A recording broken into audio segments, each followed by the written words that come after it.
मेरा नाम नेहा है, उम्र 35 साल है और जहाँ तक खूबसूरती की बात है वो मैं खुद क्या बताऊँ। ये काम तो लोगों की नज़रें ही कर देती हैं। जब भी मैं कहीं जाती हूँ लोगों की निगाहें मेरे ऊपर ठहर जाती हैं।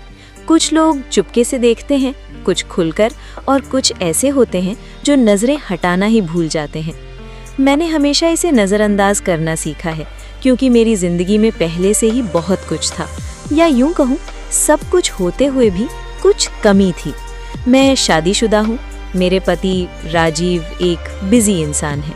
उनके पास मेरे लिए सब कुछ है, पैसा, घर, सुरक्षा, लेकिन जो नहीं है वो है समय और शायद वो एहसास जो एक औरत अपने पति से चाहती है।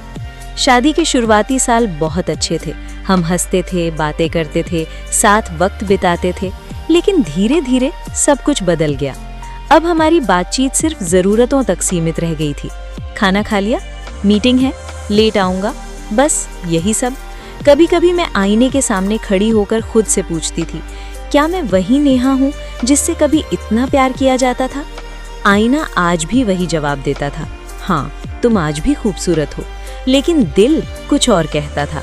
उस दिन मैं बहुत अकेला महसूस कर रही थी। घर में सन्नाटा था। राजीव फिर से ऑफिस में लेट थे। मैंने सोचा थोड़ा बाहर घूम आऊं। पास के एक कैफ़े में चली गई। कैफ़े में हल्की म्यूज़िक चल रही थी। लोग अपने अपने काम में व्यस्त थे। मैंने एक कॉफ़ी ऑर्डर की और एक कोने में बैठ गई। तभी मेरी नज़र सामने बैठे एक लड़के पर गई। वो मुझे देख नहीं रहा था, नहीं बस देख नहीं रहा था, महसूस कर रहा था। उसकी नज़रों में वो चीज़ थी जो मैंने बहुत समय से महसूस नहीं की थी। मैंने नज़रें हटा ली, लेकिन कुछ सेकंड बाद फिर उसकी तरफ देख लिया। वो अभी भी मुझे ही देख रहा था। इस बार उसने हल्की सी मुस्कान दी और पता नहीं क्यों मैंने भी मुस्कुरा दिया। कुछ देर बाद वो लड़का उठकर मेरी टेबल की तरफ आया। एक्सक्यूज़ मी, उसने धीरे से कहा। मैंने ऊपर देखा। करीब से वो और भी अच्छा लग रहा था। क्या मैं यहाँ बैठ सकता हूँ? मैंने एक पल सोचा, फिर हाँ में सिर हिला दिया। मैं आरव हूँ, उसने कहा। नेहा, मैंने जवाब दिया। कुछ सेकंड की खामोशी, फिर उसने कहा, आपको देखकर लगा कि आप बहुत कुछ सोच रही हैं। मैं थोड़ा चौंकी। इतना साफ दिखता है क्या? मैंने हल्की मुस्कान के साथ कहा। नहीं, वो मुस्कुराया। बस आपकी आंखें बता रही हैं। उसकी बात सीधे दिल तक गई क्योंकि किसी ने बहुत समय बाद मुझे समझने की कोशिश की थी।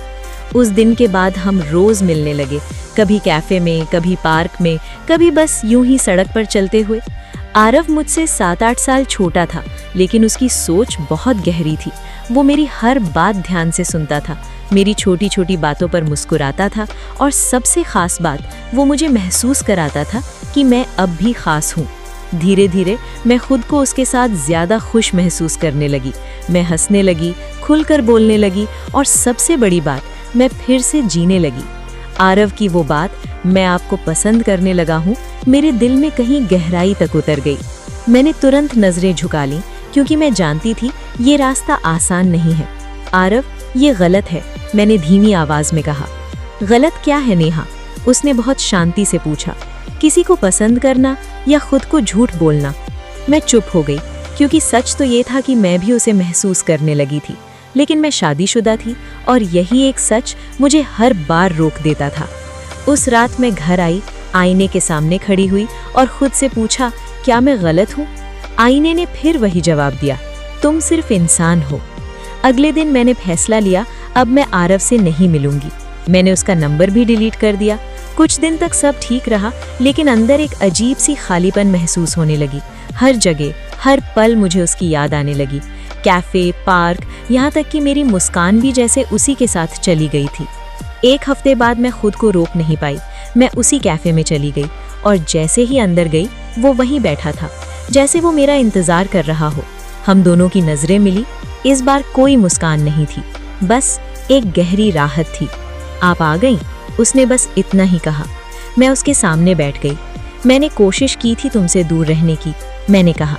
मुझे पता है, उसने जवाब दिया, लेकिन कुछ रिश्ते कोशिश से नहीं टूटते। उसकी आवाज़ में सच्चाई थी। मैंने पहली बार उसका हाथ पकड़ा और उस पल जैसे मेरे अंदर की सारी दीवारें टूट गईं। दिल ने दिमाग को हरा दिया था। अब हम पहले से ज़्यादा मिलने लगे। हमारी बातें, हमारी हंसी, सब कुछ बदल चुका था। अब हमारे बीच सिर्फ दोस्ती नहीं थी, कुछ और था जो हर दिन गहरा होता जा रहा था। लेकिन हमने कभी उस रिश्ते को नाम नहीं दिया। शायद हम दोनों जानते थे, नाम देने का मतलब उसे खो देना भी हो सकता है। एक दिन राजीव अचानक जल्दी घर आ गए। मैं फ़ोन पर आरव से बात कर रही थी। किससे बात कर रही हो? उन्होंने पूछा। मैं घबरा गई। वो बस एक फ्रेंड है, मैंने कहा। उन्होंने ज़्यादा कुछ नहीं कहा, लेकिन उनकी आंखों में सवाल था। उस रात मैं सो नहीं पाई। पहली बार मुझे अपने रिश्ते का बोझ महसूस हुआ। अब सब कुछ मुश्किल होने लगा था।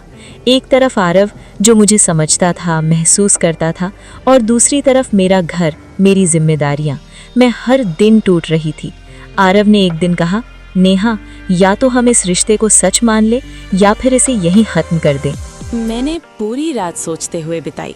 सुबह आई और साथ में एक फैसला भी। मैं आरव से मिली। उसकी आंखों में उम्मीद थी। मैंने उसकी तरफ देखा और बस इतना कहा, हमारा रिश्ता खूबसूरत है लेकिन अधूरा ही सही है। उसने कुछ नहीं कहा, बस धीरे से मुस्कुरा दिया, लेकिन उसकी आंखें सब कुछ कह रही थीं।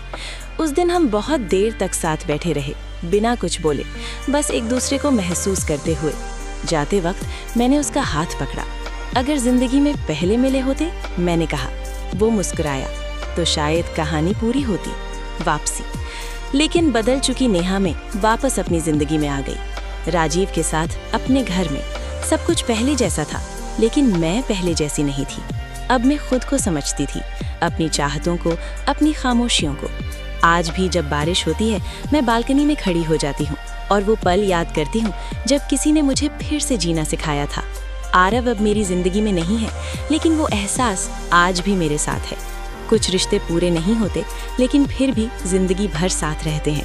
ये कहानी भी ऐसी ही एक खामोश चाहत की थी, जो अधूरी होकर भी पूरी लगती है। पार्ट 2 के लिए कमेंट कर